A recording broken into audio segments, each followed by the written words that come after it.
Esto tras la proclamación de Juan Guaidó como presidente encargado. 2 presidentes, más de una decena de muertos en protestas y manifestaciones tanto en el país como en todo el mundo. Así han sido las convulsionadas últimas horas de Venezuela luego que el diputado opositor Juan Guaidó se declarara presidente encargado, mientras que el actual mandatario Nicolás Maduro rechaza este hecho y sigue a la cabeza de la nación.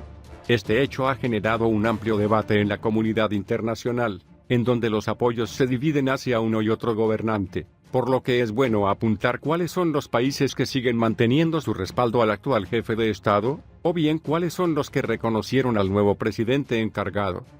Los que apoyan a Maduro son Rusia, Cuba, Bolivia, China, Turquía, San Vicente y las Granadinas, Irán, México, Nicaragua, El Salvador y Uruguay, y los que respaldan a Guaidó, Chile, Argentina, Brasil, Estados Unidos, Colombia, Perú, Costa Rica, Ecuador, Paraguay, Canadá, Guatemala, Consejo Europeo, Honduras, Panamá, Puerto Rico, Dinamarca, Francia y Reino Unido. El gobierno busca que la UE presione para conseguir comicios justos y evitar un conflicto armado. Casado y Rivera exigen que España apoye al líder opositor. Mientras Podemos habla de golpe de Estado, el gobierno trata de empujar a la UE hacia una posición que vaya algo más allá de lo meramente declarativo en la crisis de Venezuela y que impulse un proceso político para conducir al país a unas elecciones con todas las garantías democráticas.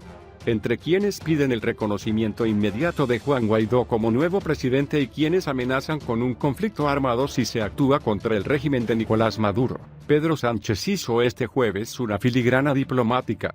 Habló desde Davos, Suiza, con el hasta ahora dirigente de la oposición para transmitirle empatía por su coraje y subrayó la legitimidad de la Asamblea Nacional que preside, pero sobre todo, le pidió elecciones.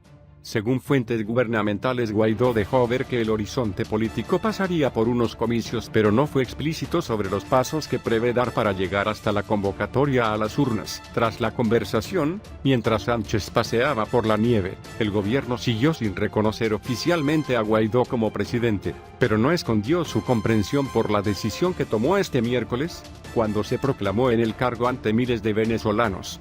El dirigente latinoamericano interpretó la charla como un respaldo total de Sánchez, según dejó escrito en su cuenta de Twitter, unas palabras que la Moncloa ha eludido emplear. A pesar de que no hay una declaración oficial del gobierno español que reconozca a Guaidó como nuevo presidente, el acercamiento y la comprensión es evidente. Los hechos y las fotos son elocuentes, transmiten desde el Ejecutivo, aunque no van más allá, convencidos de que es necesario mantener la unidad de acción en la UE. Sánchez entiende que la salida natural e idónea es la convocatoria de unas elecciones plenamente democráticas y así se lo transmitió también a los 3 presidentes latinoamericanos con los que se reunió en Davos.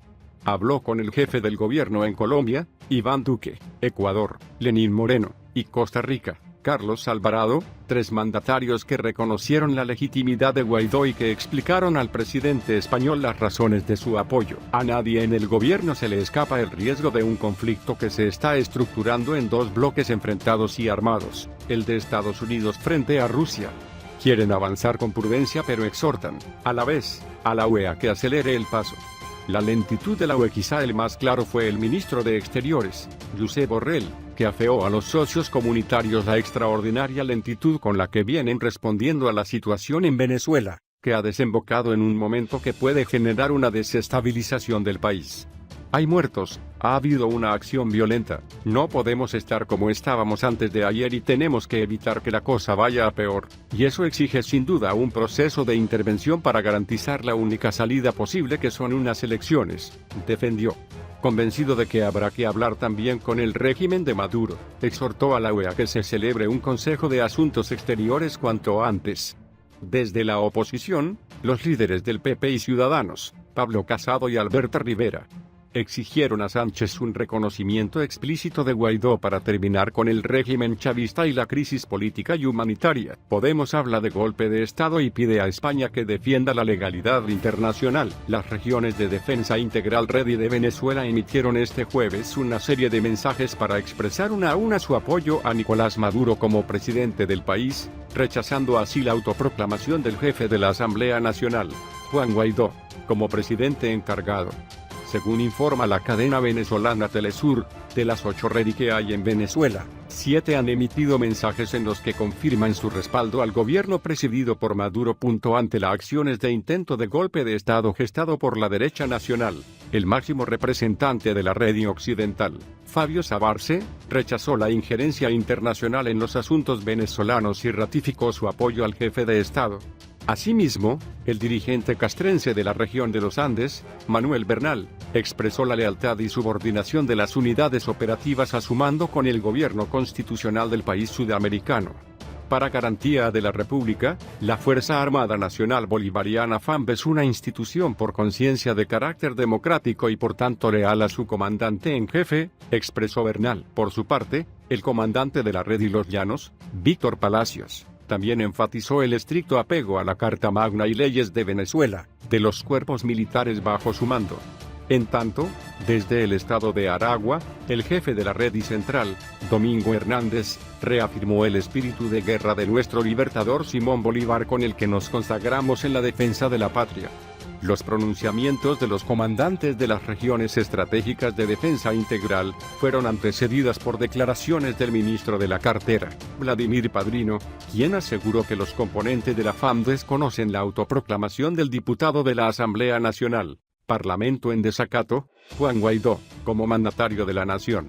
A través de un mensaje publicado en la red social Twitter, el líder castrense ratificó que las milicias del país no aceptarán a un presidente impuesto a la sombra de oscuros intereses, ni autoproclamado al margen de la ley.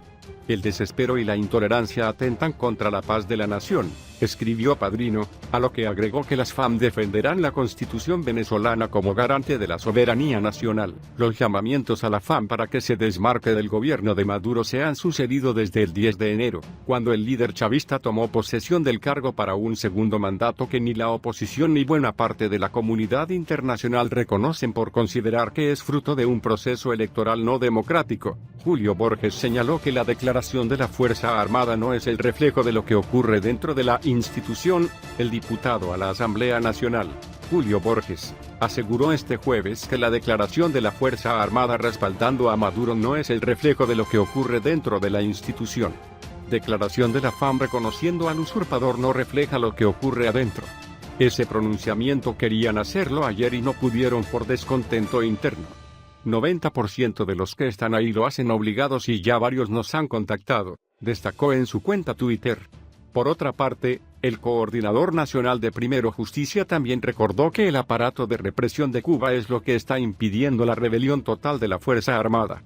Hemos visto alzamientos como los de Cotiza, que el país respalda. No ha habido un pronunciamiento mayor por el aparato de espionaje y control que Cuba mantiene sobre los militares venezolanos, aseveró. Borges reiteró que la ley de amnistía que prepara la Asamblea Nacional brindará todas las garantías a los militares y recordó que la Fuerza Armada cuenta con el apoyo del país, la comunidad internacional y la Constitución para actuar y regresar a reponer la democracia en Venezuela. El Papa Francisco sigue de cerca el desarrollo de la crisis en Venezuela y la Santa Sede apoya todos los esfuerzos que permitan ahorrar un ulterior sufrimiento a la población del país, dijo hoy el director interino de Oficina de Prensa del Vaticano, Alessandro Gisotti, en un comunicado. El Santo Padre, enterado en Panamá de las noticias llegadas de Venezuela, sigue de cerca la evolución de la situación y reza por las víctimas y por todos los venezolanos, añadió la nota.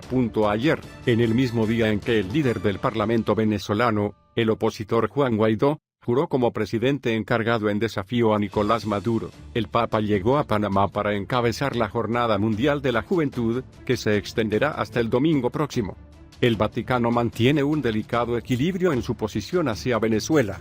Los obispos locales se oponen públicamente al régimen de Maduro, pero la Santa Sede mantiene relaciones diplomáticas con Caracas. Su encargado de negocios interino asistió a la jura de Maduro, el 10 de enero pasado. En su primer día de actividades en Panamá, Francisco exigió hoy honestidad y justicia en los actos de gobierno, en una región salpicada por la corrupción y en medio de un repunte de la prolongada crisis en la cercana Venezuela.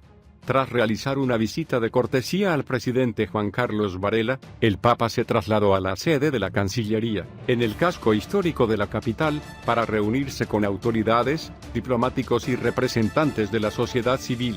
En un acto en el que no mencionó la nueva escalada de la crisis venezolana, solo estuvo el comunicado de la Santa Sede. Sin embargo, sí resaltó que las nuevas generaciones reclaman a los adultos y gobernantes a llevar una vida con austeridad y transparencia. Llevar una vida que demuestre que el servicio público es sinónimo de honestidad y justicia, y antónimo de cualquier forma de corrupción, señaló Francisco, que luego se reunió con los obispos de América Central.